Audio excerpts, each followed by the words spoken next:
Halo, Bu Lili, nama saya Giarn Ekesia, NIM saya 2702 328661. Karena NIM saya ganjil, maka saya akan mengerjakan case B1. Sekarang saya ingin menjelaskan mengenai hasil jawaban saya. Untuk yang pertama-tama, ini adalah code untuk mengimport library. Ada seperti Pandas, Matplotlib, Seaborn, NumPy, TensorFlow, dan juga sklearn. Nah, langsung saja, ini pertama kita seperti biasa, kita melakukan read CSV ke ap004.csv, data kita yang dari case B1. Nah, masukkan ke DF, setelah itu kita langsung masuk ke IDE. Untuk pertama-tama, seperti biasa kita melakukan df.head untuk melihat bentuk data. Dari yang saya lihat seperti sini saja, ini kebanyakan datanya bentuknya ini ya, float gitu. Dan dari kita lihat ada from date to date.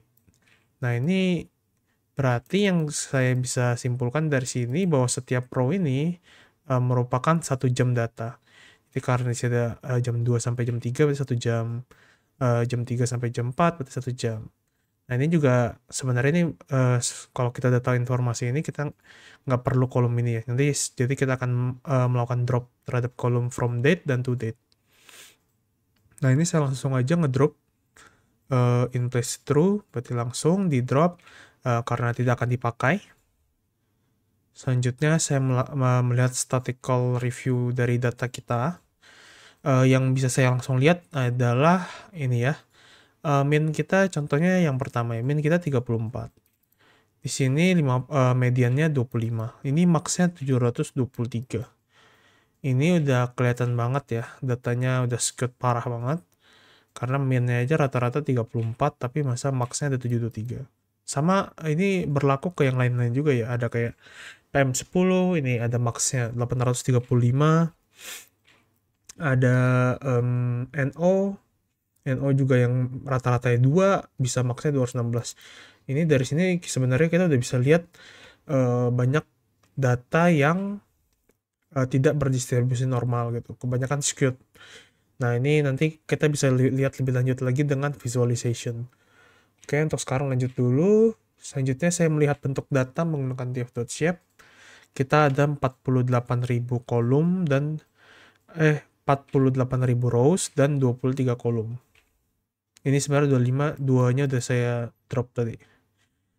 Nah, selanjutnya missing values. Nah, ini dapat kita lihat semuanya ini ada missing values datanya. Jadi ini pastinya kita harus melakukan imputation.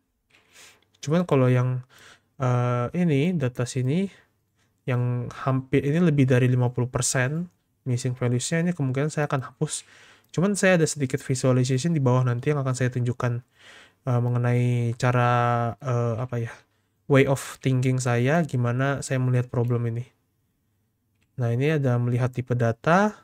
Untuk semua datanya ada float. Jadi kemungkinan ya kalau nggak median ya mean imputingnya. Oh, ini yang tadi yang di atas ya. Untuk melihat saja. Saya pindahkan di atas.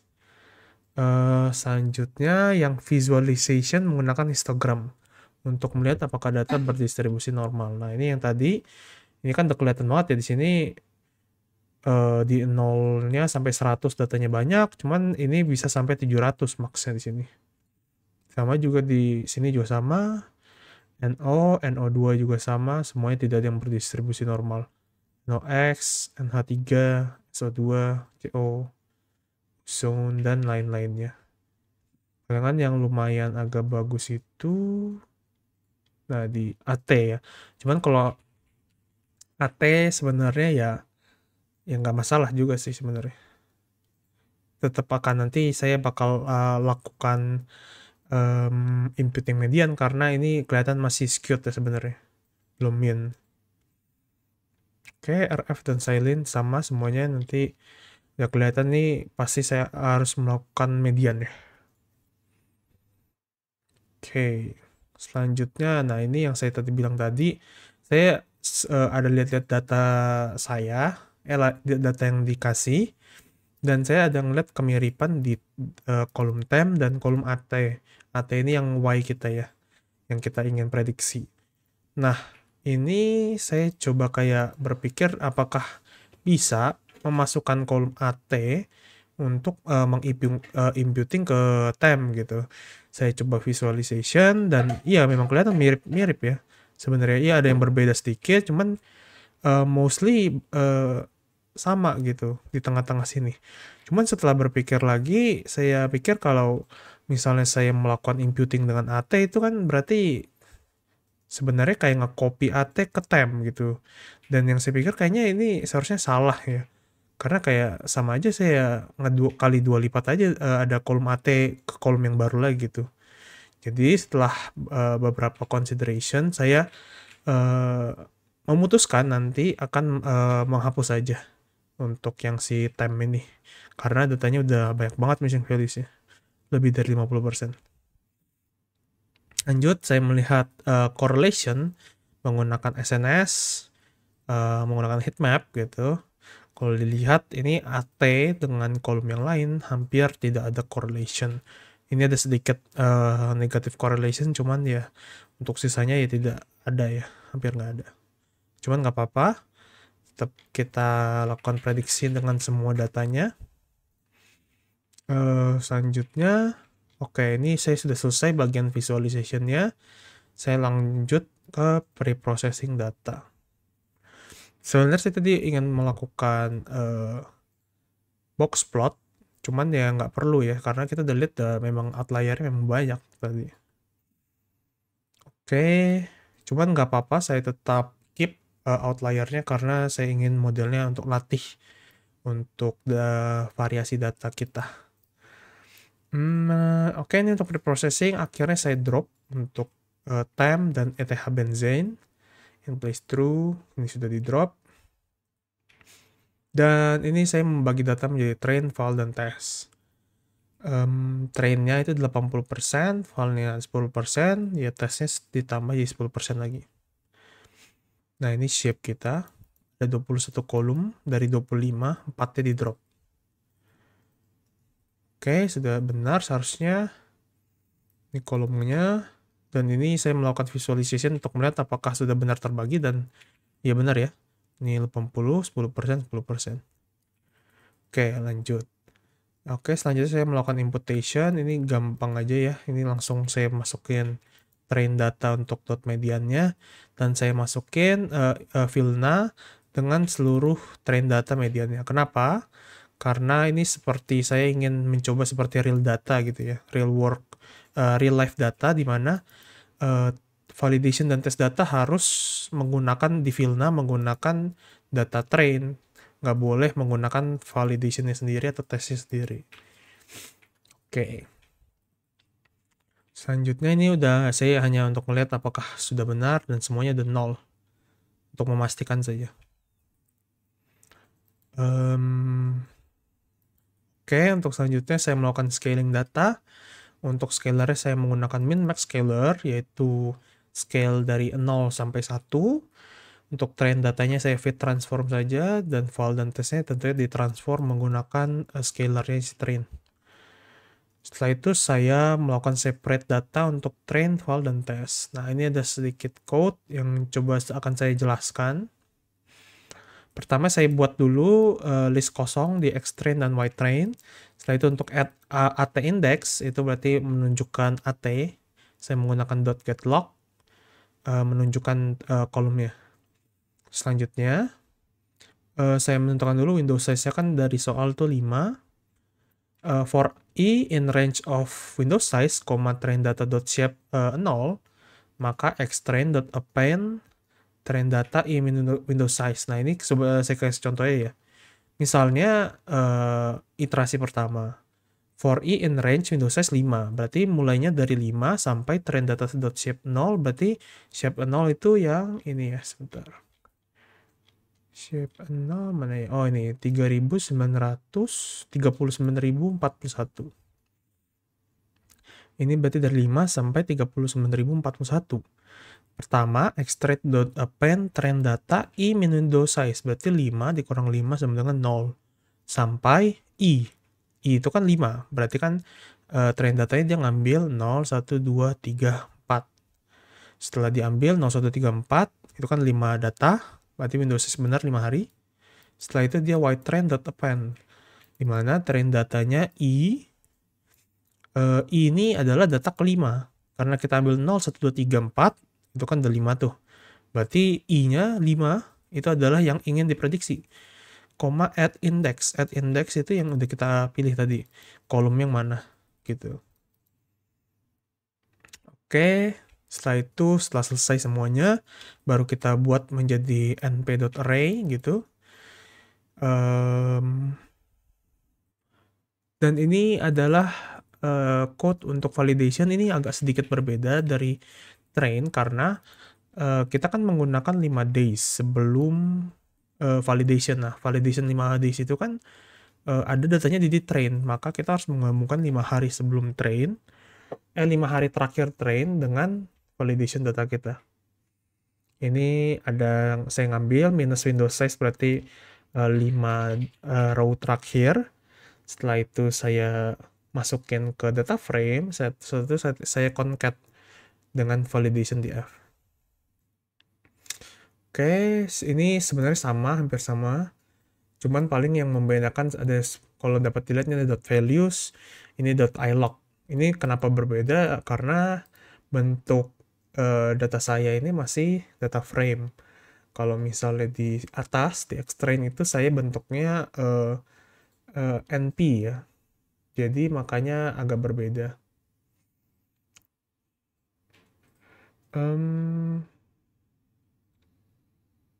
Oke, lanjut extest sama aja ya, sama seperti validation. Lanjut, ini melihat bentuknya apakah sudah benar, dan ya benar ya. 5 days, ini 21 kolom, ini rows-nya. Ini juga sama, tesnya validation udah benar semua. Oke, langsung kita masuk ke modeling LSTM dengan hidden size 10 dan output layer linear. Untuk yang pertama, saya menggunakan GPU, jadi saya ngetes dulu apakah GPU-nya sudah available, dan ya udah benar. Lanjut ke sequential, model sama dengan sequential. Ini sesuai soal sebenarnya. Jadi model.add.lstm 10 dulu. Setelah itu input shape-nya, ini extrain.shape 1 itu berapa hari yang diambil Windows size-nya. Dan extrain.shape 2 itu berapa banyak fitur yang diambil gitu. Lanjut, return sequence false, ini karena dia layer selanjutnya itu bukan LSTM, namun tetapi dense, sehingga return sequence-nya dia false. Sebentar. Nah, untuk dense layer-nya dia 1 karena ya ini regression. Activation-nya linear, berarti input sama dengan output. Setelah itu kita compile optimizer Adam, loss MSE, matrixnya saya menggunakan Mae. Untuk summary, ini dia total parameternya ada 1291. Langsung saya fit dengan 10 epoch dan 32 batch size. Validationnya data seperti biasa. Dan untuk hasilnya nanti saya gabungkan dengan yang gede. Lanjut dulu untuk modifikasinya yang saya lakukan apa. Jadi untuk modifikasi saya menambahkan 2 layer LSTM, memperbanyak dan menambahkan 1 hidden layer di sini. Nah, untuk penjelasannya ini untuk input shape sama 60 LSTM ini dia bisa dibilang hyperparameter, jadi sebenarnya nggak bisa dijelaskan, ini terserah masukin berapa aja. Nah, untuk dropout ini saya menambahkan dropout ini supaya tidak terjadi overfitting gitu, overfitting. Jadi ini mendrop 0,2 data dari hasil layer sebelumnya. Semakin tinggi, maka dropout-nya juga semakin tinggi juga. Di sini 120, dropout-nya 0,4 untuk mengurangi overfit. Oke, untuk activation semua sama, relu dan linear. Return sequence-nya ini true karena setelahnya dia akan balik ke LSTM, dan di sini false karena setelahnya dia akan ke hidden layer dense gitu. Untuk total parameternya ada 196.000. Untuk epochnya saya tambahkan menjadi 20 dan batch size-nya saya ubah jadi 32. validation datanya sama. Setelah selesai, ini dia evaluation-nya. Nah, ini ada sedikit yang harus saya ubah. Jadi, pertama kan saya melakukan model.predict untuk X-test ke YPredict baseline. Setelah itu untuk ke train juga, untuk melihat apakah ada overfit. Dan di model 2 juga sama aja, tapi menggunakan model 2 gitu. Setelah itu, saya menentukan add index seperti biasa. Baru saya ada function inverse transform single column, di mana dia itu jadi saat saya mencoba melakukan inverse transform ke si y-test, ini dia error. Karena pas saya lihat errornya itu dia hanya menerima columns 21 gitu. Jadi columns yang 21 itu karena pas saya melakukan mana ya? Scaling ini dia bentuk train datanya dia ada 21 features. Tapi di y-test dia nggak ada 21 features. Jadi ya saya harus ada sedikit code untuk mengatasi error tersebut. Nah, saya jelaskan. Pertama yang masuk y-test, scalarnya ya scalar kita, dan add index. Add index ini berarti hasil prediksinya apa? Pertama saya membuat array kosong. Array kosong bentuknya adalah n samples dan n futures. Ini berapa banyak futures yang ada di scalar ini, berapa banyak. Setelah itu isinya 0 semua tuh np-nya. Setelah itu saya ambil semua rows, temp dengan rows, semua rows dan kolom index. Saya mengisi kolom targetnya dengan data yang di scaled gitu. Yang if scaled.ndim lebih besar dari 1, maka else scaled gitu. Lanjut, saya langsung melakukan inverse transform untuk seluruh data yang sudah dimasukkan ke kolom indeksnya. Setelah dimasukin, saya mengambil inverse ini untuk semua rows dan seluruh kolom indeks ini, dan saya reshape menjadi -1,1. Jadi dia mengembalikan hanya kolom hasil prediksinya gitu. Dan itu semua dilakukan ke 6 ini. Oke, selesai. Langsung kita ke evaluation. Nah, untuk evaluation yang pertama baseline. Untuk train dan tes ini sangat bagus ya, 93, 0,93, 0,94. Tidak ada overfitting. Untuk evaluation ARTA score sangat baik, mendekati 1. Dari MAE-nya juga baik banget ya. Ini berarti kalau bisa kita interpretasikan berarti setiap air temperatur ini errornya hanya sekitar 0,01 derajat Celcius di train, dan di tes juga sama. Dan MSE-nya juga sangat kecil, jadi bagus. Advanced Model Evaluation. Nah, ini R2 score-nya 0,95, R2 score-nya 0,91. Sebenarnya belum overfit ya, karena perbedaannya hanya 0,4. Namun, ya ini berkurang ya dari baseline-nya. Karena kita lihatnya coba dari tes dulu, dan seberapa kecil gap dari antara train dan tes. Gitu, jadi semakin kecil ini kayaknya menurut saya lebih baik, karena overfitnya lebih kecil. Untuk MAE-nya juga sama bagus, 0,01 perbedaan, 0,01 error terhadap temperaturnya. Nah, itu aja sebenarnya dari evaluation yang bisa saya ambil. Untuk yang terbaik, saya ambil baseline model saya. Mungkin secara data itu dia lebih baik menggunakan model dengan arsitektur yang lebih simple. Ini pertanyaan bonusnya sebenarnya ini ya. Coba saya jelaskan sedikit deh. Apakah problem ini mungkin menggunakan time series multivariate? Tentu saja, karena kita juga menggunakan multivariate. Multivariate itu berarti menggunakan banyak variabel untuk melakukan time series prediction.